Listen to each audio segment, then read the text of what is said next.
하나님의 장자인 나는 말씀만 대하면 나는 말씀을 읽을 때가 아멘 아멘.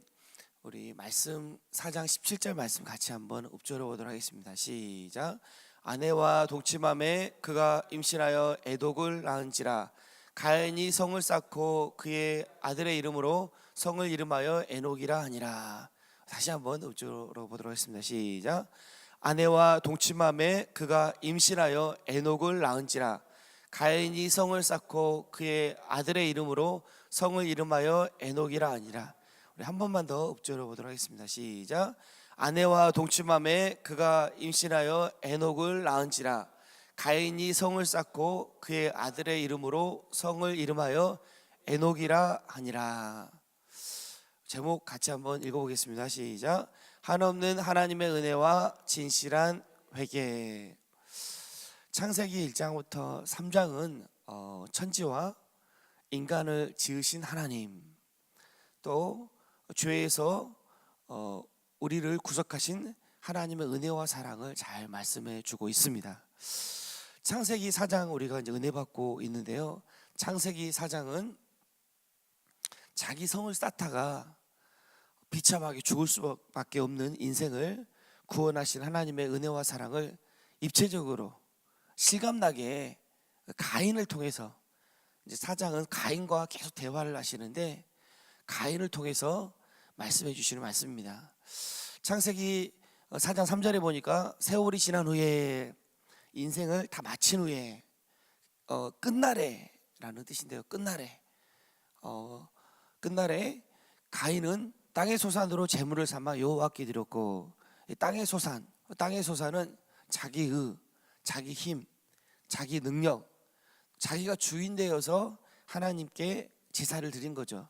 우리 삶 자체가 삶의 예배고 삶의 제사인 거죠. 세월이 지난 후에, 끝날에 인생을 다 마친 후에 가인의 인생을 보니까 가인은 자기의, 자기 힘, 자기 능력으로 자기 삶을 하나님께 올려드렸다는 겁니다. 결국 내 생명인 거죠. 내 직장이고 내 기업이고 내 남편이고 내 자식이고, 그렇게 생각한 거예요.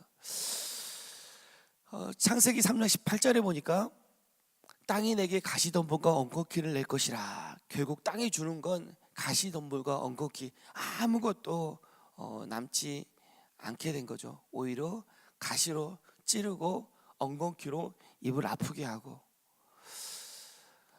가인의 제사, 가인의 삶이 어떤 삶이었냐면 자기가 주인된 삶이었죠. 가인이 자기가 주인된 삶을 살았다는 걸 어떻게 알 수가 있는가? 4장 5절에 보면 알 수가 있습니다. 안색이 변하고 얼굴이 땅에 떨어졌습니다. 안색이 변했다는 거, 분노가 생긴 거죠. 땅이 땅에 떨어졌다는 게 낙심하고 절망했다는 거죠. 자기가 주인된 삶을 내가 살고 있는가 살고 있지 않는가를 어떻게 볼 수 있냐면, 분노하고 있는가, 또 내가 낙심하고 있는가를 보면 바로 알 수 있게 된다는 겁니다.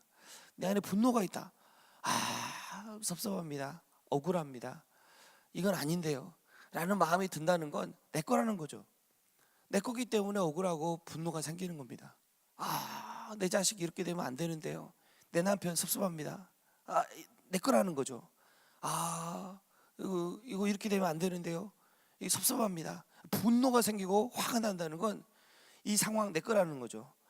하나님이 내 상황의 모든 주권자가 되시고 주관자가 되시는데 이거 내 거라는 겁니다. 내 생명, 내 삶, 내 거라는 겁니다. 이거 안 되는데요. 이런 상황 도저히 납득이 안 됩니다. 화가 납니다. 이거 아닌데요. 내 거라는 겁니다. 가인의 제사를 드리고 있다라는 겁니다. 자기가 주인의 삶을 살고 있다라는 거죠. 낙심이 되는 걸 보면 알 수가 있어요. 안 되는 것 때문에, 상황이 안 좋은 것 때문에 내 마음에 낙심이 된다. 이거 낙심이 되네. 내가 가인의 삶을 살고 있다는 겁니다. 가인의 제사를 드리고 있다는 거예요. 결국 하나님이 알아서 하실 텐데, 결국 하나님이 주관하시는데, 결국 하나님이 내 삶의 주인이시고 책임지시는데 아직 이게 내 거라는 겁니다. 그러니까 낙심이 되는 거예요. 상황이 더 중요한 거죠. 하나님보다 상황이 더 크게 보이는 거죠. 아직도 이 내 거라는 마음 때문에 생기는 두 가지가 이제 4장 5절에 나온 안색이 변하고 얼굴이 땅에 떨어뜨려졌다. 이 낙심이 되고 분노가 생기는 거죠. 결국 이 가인의 삶은 죽이게 됩니다. 동생 아벨을 죽이고 자기를 죽이고 다른 사람을 죽이는 삶을 살게 돼요. 그래서 4장 13절에 보니까 죄벌이 내가 지기에 너무 무겁습니다. 이 죄짐으로 고통하는 인생을 살게 됩니다. 인생이 너무 힘든 거예요. 수고하고 무거운 짐진 자들아 다 내게로 오라. 내가 너희를 쉬게 하리라. 인생 자체가 너무 수고하고 무거운 짐진 인생으로 살 수밖에 없습니다.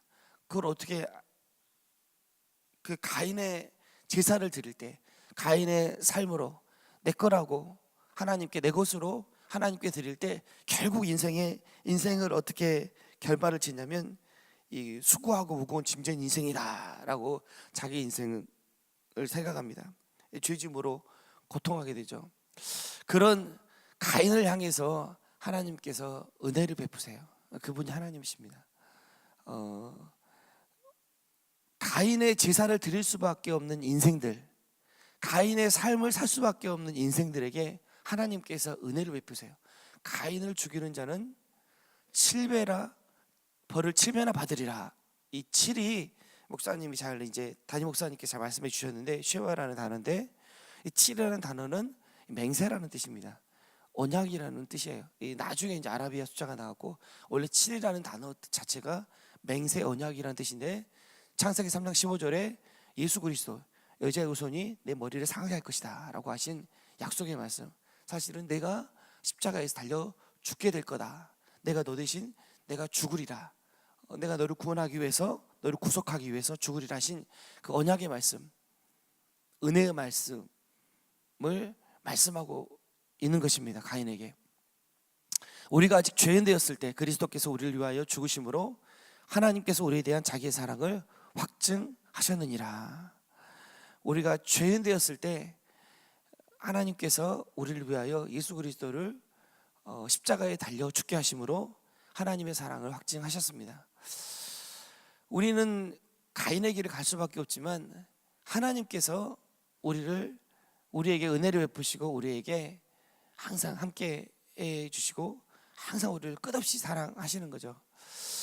은혜를 받았으면 이제 잘 살아야 되잖아요. 은혜를 받았으면 잘 살아야 되는데 가인이 은혜를 받았는데 4장 16절 어떻게 하냐면 가인이 여호와의 앞을 떠나서 에덴 동쪽 노 땅에 거주하더니 여호와의 앞, 여호와의 파임, 그 얼굴, 여호와의 얼굴을 떠납니다. 여호와의 얼굴은 은혜를 말하는데요. 가인이 은혜를 뒤로 하고 떠나게 돼요. 은혜를 떠난 인생은 노쇠 인생입니다. 방황, 노시 이제 방황이라는 뜻인데 노쇠 인생. 구원, 에덴 동쪽 구원이 바로 앞에 있는데 그 구원을 경험하지 못하는 거예요. 그리고 그 자체가 방황하는 인생을 살게 됩니다. 가인은 은혜를 입었지만 가인은 은혜를 떠나게 돼요. 그리고 그 자체가 방황하는 인생이에요.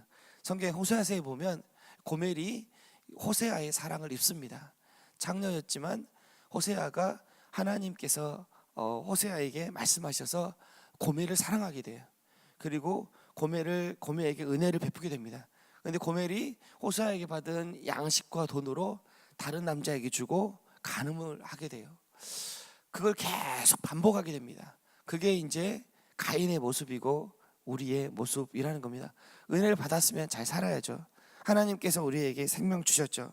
하나님께서 우리에게 은혜 주셨죠. 그러면 이제 좀 하나님 내 삶은 주님 겁니다. 하나님 내 삶은 내 생명은 주님 겁니다 라고 이제 고백을 해야 맞죠.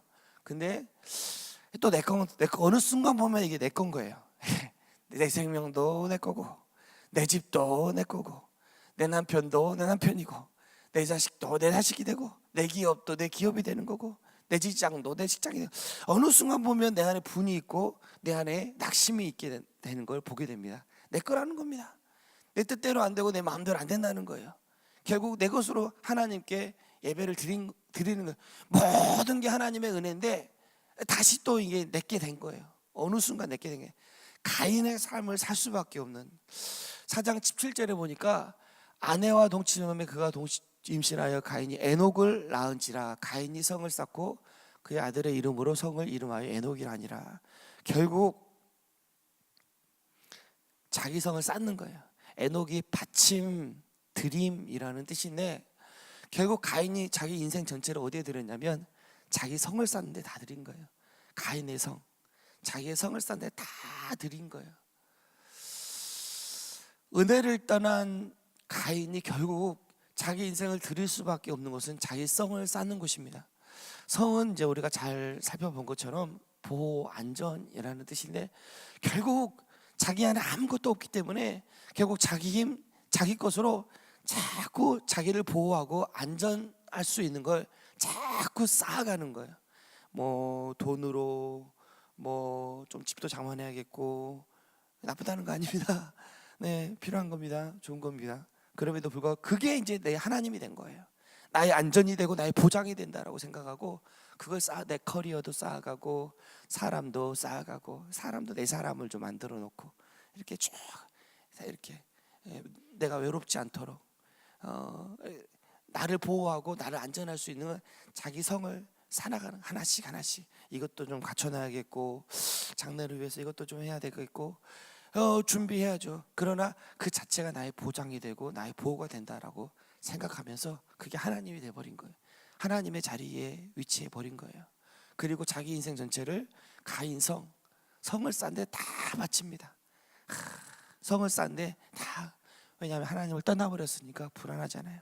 그래서 그 불안함을 없애기 위해서 뭔가 자기 성을 쌓는 게 필요한 거예요.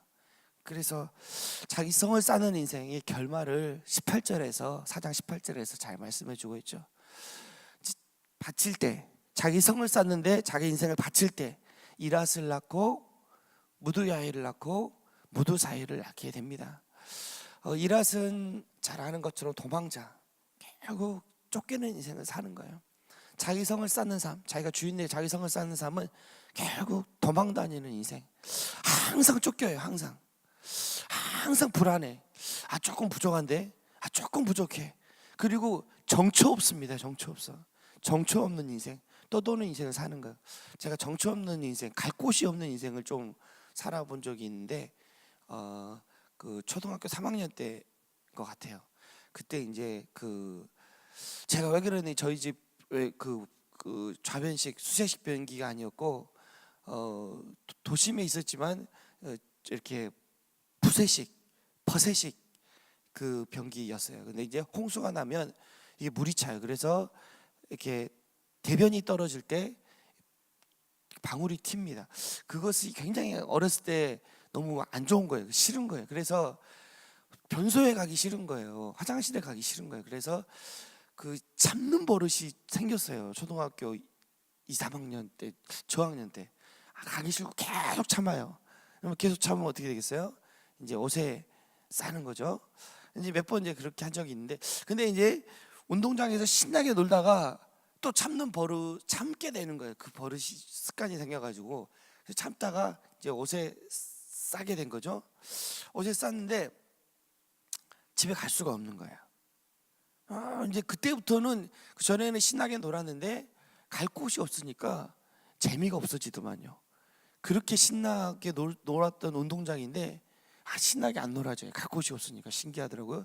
해가 어둑어둑해지고 다들 그 저녁 먹으러 이제 엄마가 부르기도 하고 다 집으로 가는데 나는 가면 이제 혼날 것 같으니까 집으로 못 가는 거예요. 갈 곳이 없어서 우두커니 운동장에서 이제 다 텅 빈 운동장을 바라볼 때의 마음, 그 갈 곳이 없는 인생, 사는 게 재미가 없습니다. 사는 게 재미가 없고 얼마나 그때만큼은 제가 정말 조금 고아의 마음, 그 갈 곳 없는 마음, 자의 마음을 조금 그때 이해하고 알게 됐어요. 얼마나 비참한지 모릅니다. 얼마나 외롭고 쓸쓸한지 몰라요. 인생 온 세상에 나 혼자밖에 없는 것 같은 느낌이에요. 그게 도망자의 인생이고 갈 곳 없는 자의 인생. 평생 그렇게 살 수밖에 없습니다. 아버지 하나님 본향이 없는 인생, 아무 갈 곳이 없는 인생, 얼마나 비참하고 재미도 없어요. 사는 게 재미가 없어요. 갈 곳이 없어서 항상 쫓기기 때문에 재미가 없어요. 놀지를 못해요. 그런 인생을 살게 되는 거죠. 무야엘, 하나님께서 쓸어버리는 자, 흔적 없이 쓸어버리는 자 인생을 살게 돼요. 자기 성을 쌓는 인생, 아무것도 남지 않아요. 인생을 살아가는데 뭔가 있는 것 같더니 나중에 돌아보니까 아무게 남는 게 없네. 그렇게 솔로몬의 고백인 거죠. 헛되고 헛되니 모든 것이 헛되다. 아무것도 남는 인생을 살게 되는 거예요. 텅 비고 허전한 인생. 예수님 믿으면 꽉 찬 인생을 살잖아요. 아무것도 없어도 다 가진 자처럼 살게 되는 게 주님의 은혜인데, 반대로 아무것도 없는 인생을 살게 되는 거예요. 무드사에 지옥에, 결국 지옥에 떨어집니다. 결국 영원한 고통으로 가는 삶을 살게 되는 거예요. 근데 한 사람도 빠짐없이 다 이렇게 한 사람도 예외 없이 모든 사람들이 우리의 인생길 다 가인의 길을 가는 거예요. 다 자기 성을 쌓고, 다 자기가 보호하고 자기가 안전막을 다 자기가 찾아야 되는, 한 사람도 예외 없이 다 자기 인생 멸망의 길을 다 가고 있는 모습을 보게 됩니다. 또 우리도 은혜를 받았지만 어느 순간 보면 가인의 길을 가고 있는 우리의 모습을 보게 돼요. 우리의 성은 오직 하나님 한 분뿐인 줄 믿습니다. 우리가 의지할 분, 우리의 보호는, 우리의 안전은 하나님 한 분이세요. 하나님만 우리의 상급이시고 하나님만 우리의 성이 되시죠. 성. 하나님만 우리의 피난처가 되시죠. 하나님의 도성, 하나님의 나라, 우리가 가야 할 유일한 성입니다. 우리의 유일한 안전이고요. 우리의 유일한 피난처, 우리의 도피성. 구약에 보면 제가 구약 성경을 읽을 때 은혜를 받은 부분이 있는데 그 도피성이에요. 도피성. 구약에 보니까 죄를 지으면 죽어야 되는데, 왜냐하면 또 죽음의 그 두려움이 있는데 도피성을 만들어 놨어요. 구약에 보니까 도피성. 그 도피성이 뭔가 보니까 죄를 지었을 때, 또 모르고 사람을 죽였을 때 거기에 숨는 거예요. 왜냐하면 가족 친지들이 이렇게 원수 갚으려고 올 거 아니에요. 얼마나 두렵겠어요. 근데 거기에 숨을 수 있도록 도피성, 피난처를 마련해 주셨어요. 우리의 유일한 도피성은 하나님 한 분이세요. 예수님의 십자가, 예수님의 보혈입니다. 우리가 피할 곳은 다른 곳은 없습니다. 죄짐에 무거워 내가 견딜 수 없나이다. 그게 우리의 고백인 거죠. 우리가 우리 지은 죄를 어떻게 우리가 해결합니까? 예수님이 과거, 현재, 미래 모든 죄를 해결하셨습니다. 십자가의 보혈로. 유일한 도피성이 되시고 피난처가 되시죠. 오히려 유일한 영광은 부활의 영광입니다. 그게 생명의 길입니다. 창세기 4장은 가인의 이야기고 죄인의 이야기입니다. 그리고 우리의 이야기예요. 죄인의 길을 갈 수밖에 없는 우리 인생길, 하나님께서 끝없이 은혜를 베푸십니다. 라멕이 가인의 결말인데, 가인을 7배, 라멕은 77배 계속 맹세하시는 거예요. 언약하시고 은혜를 주시고 주시는, 계속 우리의 삶을 은혜로 덮으시는 겁니다. 가인은 죄인 가인으로 사장은 창세기 4장 가인으로 시작했지만 마지막은 셋으로 끝납니다. 하나님의 족보, 믿음의 계보, 비로소 여호와의 이름을 불렀더라. 하나님 아버지를 인격적으로 만나는 은혜로 끝나게 돼요. 4장이. 우리 인생길 하나님께서 죄인으로 시작하고 죄로 시작할 수밖에 없지만 결국 하나님의 은혜가 우리 인생을 덮기 때문에 셋으로 마치는 거예요. 그리고 하나님을 인격적으로 만나게 되고 영원한 분야 천국으로 우리의 삶이 인도함 받게 되는 겁니다. 창세기 4장에서 우리에게 하나님께서 말씀하시는 건 진실한 회개를 원하시는 거예요. 진실한 회개라고 하면, 회개라는 단어가 헬라어로 메타노이아라는 단어입니다. 노이아는 마음이고 메타는 바꾸다라는 뜻이에요. 결국 회개라는 게 뭔가 보니까 마음을 바꾸는 거예요. 생각을 바꾸는 겁니다. 방향을 바꾸는 거예요. 우리가 우리 죄로 달려가고 있던 우리가 하나님의 얼굴을 보기 시작하는 거예요. 하나님의 은혜를 보기 시작하는 거예요. 하나님의 은혜와 사랑을 보기 시작하는 거예요. 그게 회개고, 하나님께서 정말 원하시는 건 야야 너와 나 사이에 나만 둬라. 하나님의 은혜를 제발 좀 보라는 거예요. 하나님의 은혜, 하나님의 마음을 제발 좀 보라는 거예요. 하나님의 마음. 네가 죄가 많니? 고통스럽고 힘드니? 너 연약함과 허물 때문에 힘드니? 제발 좀 거기에서 눈을 돌려서 하나님의 얼굴을 보라는 겁니다. 하나님의 은혜를 좀 보라는 거예요. 오늘도 그 하나님의 은혜와 사랑이 저와 여러분의 차고 넘치기를 주님의 이름으로 축복합니다. 자, 기도하도록 하겠습니다.